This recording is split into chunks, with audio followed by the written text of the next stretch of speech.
Ano daw sabi ng doktor? Kailan pa po ito tinamaan talaga ng ganitong uri ng Sabi sakit? ng doktor, siguro mga 30 years old daw siya. Parang meron ng ganito. Kumbaga, ngayon lang yatang pagretiro niya, parang napahinga kasi nagbibisikleta po yan araw-araw. So parang napahinga si katawan, dun lang nakaramdam ng sakit. Nalaman niyo po itong resulta ng check-up po dito sa asawa po ninyo. Anong una po ninyong naramdaman? Ano po yung pumasok po sa isip niyo na meron ng ganitong uri ng sakit po itong asawa po ninyo? Takot po. Takot para saan po, ma'am? Para sa kanya po at takot din po na yung malaking gastusan na hindi naman talaga namin kayang gampanan. Po, sa ating tabang medikal, itong mga kaaksyon kasama natin ngayon si Rolindar Sales Cruz at ang kanyang kahilingan ay para sa kanyang mister na si Artemio Cruz Jr. na may iniindang sakit sa puso. Magandang hapon, Nay. Magandang hapon po. Pwedeng bang tawagin kita Nanay Rose na lang? Ronilda po. Ronilda kasi Ronilda. siya. Oo. Sige. Ronnie po. Apo, kamusta na po itong kalagayan po ng asawa po ninyo? Medyo okay naman po siya. Hindi naman hinihingal. Kaso, upo, ano lang siya, yung magagaan lang na ano. Usually upo po, higa, kain, konting lakad. Apo. Yun lang po ang advice ng doktor. Ng doktor sa kanya.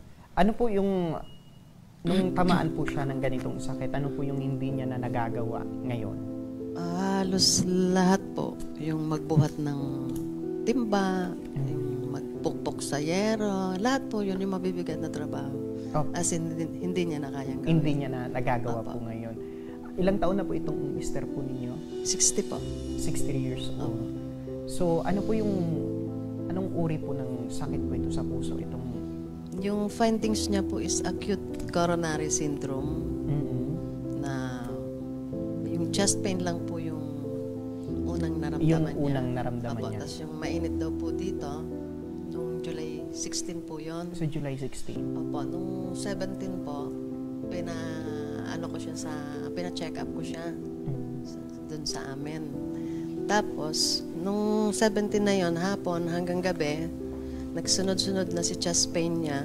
Tapos nung madaling araw, sa Albay po, doon na ano nila na emergency for operation daw po. Opo. For angioplastic, sana. Opo. Tapos nirefer po kami sa ACE ng doktor niya kasi ando po yung mga gamit po sa angiogram. So, tinakbo namin siya sa ACE, diretso po ICU. So, ibig sabihin, Nanay, sa madaling sabi, ngayon lang na taon nyo nalaman na meron na palang ganitong uri ng sakit itong si mister. Opo. Nung sumakit nga lang, yung eto niya, hindi naman namin pinansin kasi kaya niya naman po. Ganito, nakakausap mo siya, hindi siya hinihingal. Kumbaga, sumasakit lang. Ala naman sa isip namin na sa puso pala yun. Opo. Ano daw sabi ng doktor? Kailan pa po ito tinamaan talaga ng ganitong uri ng sakit? Sabi ng doktor, siguro mga 30 years old daw siya. Parang meron ng ganito. Kumbaga, ngayon lang yatang pagretiro niya, parang napahinga kasi nagbibisikleta po yan araw-araw. So parang napahinga si katawan, dun lang nakaramdam ng sakit. At nang nalaman niyo po itong resulta ng check-up po dito sa asawa po ninyo, anong una po ninyong naramdaman? Ano po yung pumasok po sa isip nyo na meron ng ganitong uri ng sakit po itong asawa po ninyo? Takot po. Takot para saan po, ma'am? Para sa kanya po at takot din po na yung malaking gastusan na hindi naman talaga namin kayang gampanan. Kasi nung na-hospital nga po siya, medyo nagastusan na kami. Opo. Tapos sabi ng doktor, for open heart, million po. So sabi namin, tinanggihan na namin siya. Nung August 8, follow-up, sinabi ng doktor na isa lang nga ngayong September. For emergency na po ito, sabi ng doktor. Opo, ngayong for bypass. Kumbaga, isabay na siya. Opo. Sabi ko, kung maihingi ng tulong, kasi may patient share pong hinihingi, yung quotation nga po, na 700, kung maihingi ng tulong, pwede po. So, yan po yung pinakakailangan na gawin po dito sa asawang po ninyo na kailangan duman po talaga sa operation. Bypass po, opo. Sige po. Nanay Ronilda, magandang hapon po. Magandang hapon. Opo. Taga saan po kayo, Nay? Santo Domingo po. Santo Domingo, Albay. Opo. Kayo po ay may mga anak na po. Meron po. Ay, ilan po yung anak niyo ni Tatay Anim po. Artemio? 6 po. 6. Yung 4 po, may mga pamilya na. So, 2 na lang po ang nasa amin. Apo, may mga kanya-kanyang asawa na po yung 4 yung anak. Apo. Yung 2 niyo po, nag-aaral pa. Yung bunso lang po, grade 5. Apo. Yung isa po, yung dalaga ko, walang trabaho at ano po siya, epileptic. Ay, meron po kayong PWD. PWD Opo, meron po. O gaano kahirap po na si mister nyo, iniisip nyo po yung pagpa-opera, tapos meron pa po kayong inaalagaan na PWD pong anak. Mahirap kung sa mahirap, pero kailangan ngumiti. Kasi kung paiiralin ang tawag nun? Yung kahinaan ng loob. Oo. Kung hindi lalabanan, mabigat sa loob. Tama po yan, Nay. Kasi naniniwala po ako na ang katawan po natin ay ito pong katawan po natin ay bumabase din po kung ano po ang finifeed ng utak natin. Kasi pag sinabi ng utak natin, hindi ko na kaya, susunod po yung katawan.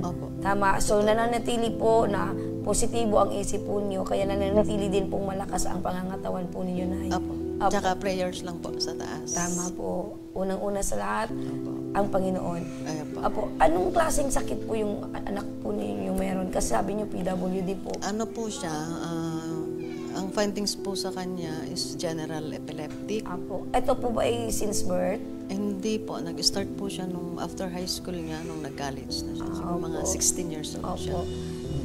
Paano yung mga anak po niyong meron na pong mga kanya-kanyang pamilya, nakakatulong naman po sa gamutan ni Mister? Sa ngayon po, oo. Tapos nung nag-retire si asawa ko, sa pagkain namin, yung bill, share sila. Opo. Kung merong extra siguro, aabotan kami ng 500, 1,000. Gano'n na lang ang sistema. Opo. Ang Basta, pinaka-importante po may ay pagkain po kami. may pagkain sa Opo. pang-araw-araw at nagtutulungan po yung mga anak din po ninyo. Tapos ano? yung maintenance po ni tatay nila, kahit papaano po, nabibili namin sa kahit pa 10 days, paunti-unti. Opo. Nanay, lumapit po kayo dito po sa aming programa, sa Ako Bicol Party List. Ano po yung pinakakailingan po ninyo? Sana po. Sige po, huwag po kayong mahihiya. Sige po. Kasi 700 po kasi si quotation. First time ko pong lumapit-lapit ng tulong. Opo. Tinuro po ako dito ng social worker ng BR, tsaka kay Congressman Lagman. Sa first district kasi taga doon ako.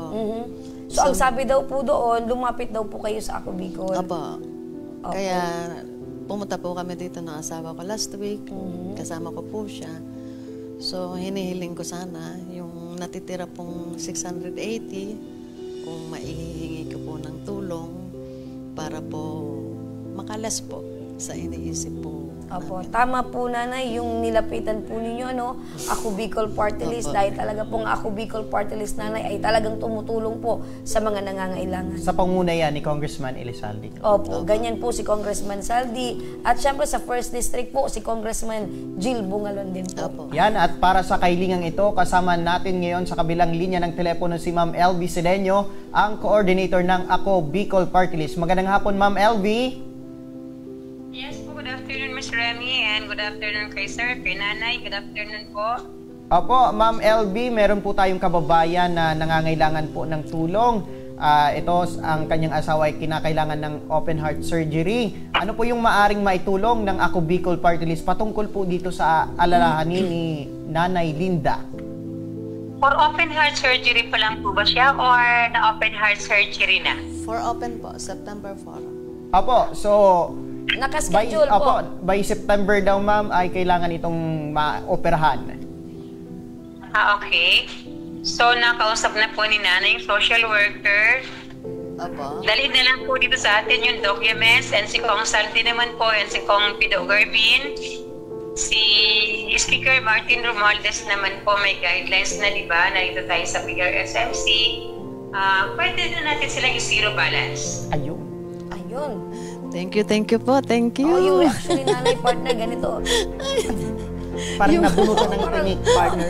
Thank you, ma'am. Thank you talaga. Yun talaga hinahanap ko. Thank you po. Apo. Thank you po sa So, inyo.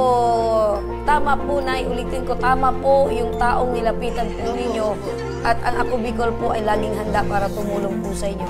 Sasagutin po ng Ako Bicol Party List, sabi ni Miss LB, yung nasa quotation nyo po, wala na daw po kayong babayaran sa ospital. Opo. Thank you po. Ma'am Remy, clarify ko lang po ha. Sa BRHMC. Lahat po ng pwedeng i-charge, lahat po ng pwedeng i-charge natin sa MAIP, i-charge po natin ano. Pero po yung professional fee ng doktor, kung sasabihin po ng doktor na kailangan nilang bayaran yung professional fee, hindi po natin yung pwedeng sagutin. Opo. Unless otherwise po yung doktor na okay na i-charge natin sa MAIP. Ayun.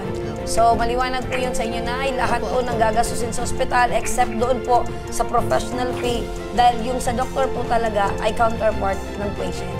Ayan.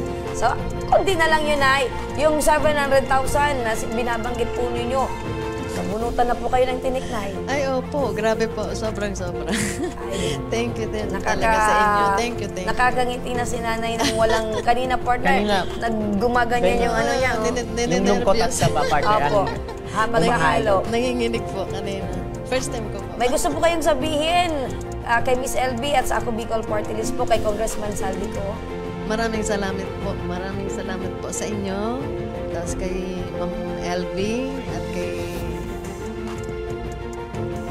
Opo, kay Congressman Saldico po. Saldico po. At sa lahat po ng kasama sa Ako Bicol Party List, sa Ako Bicol Tabang Ora mismo. Maraming salamat. Ayan. Kung meron kang mensahe sa asawa mo na Yan, ito, kay magandang Mr. balita. Ano po yun, ma'am? Ano yung tawagan niyo ni Mr. May? Sige, okay Sige na na, ma'am. po. Wala pong nakakaya po sa pagmamahalan niyo po ni Mr. Ano yung tawagan niyo? Hanan, okay na. Ano po? Hanhan. Han-han, ang cute-cute naman. Hindi lang isang han, han-han. It's honey, tama? Okay, han-han. Sige po. Hanan, okay na. Success yung lakad ko. Yan. Para sa'yo. Okay, so kailangan na lang ay lakasan yung loob po. Handa na po si Mr. sa operasyon. Kayo po, handa na din. Okay. Inihanda ni Nanay ang kanyang sarili. Ayan, maraming Pero- salamat po, Nay. Pero, nanay, meron pa bang takot na nararamdaman nila? Meron po. Sa operation po. Iyan po ang ating ipagdarasal.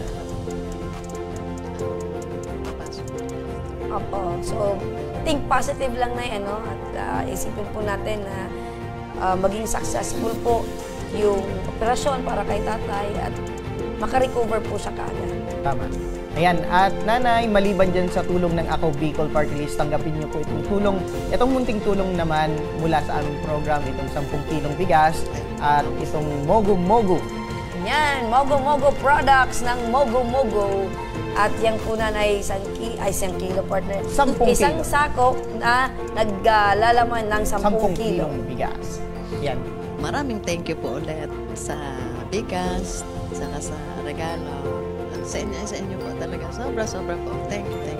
Ayan. At, Maraming salamat din, Nanay. at maraming salamat din, nanay, sa tiwalang ibinigay niyo po sa aming program Ay, at opo. sa Ako Bicol Party Opo. List. Meron po kaming staff na alalay po sa inyo hanggang sa mga susunod na proseso upang matanggap niyo po itong tulong mula sa Ako Bicol Party List. Opo. Thank you po.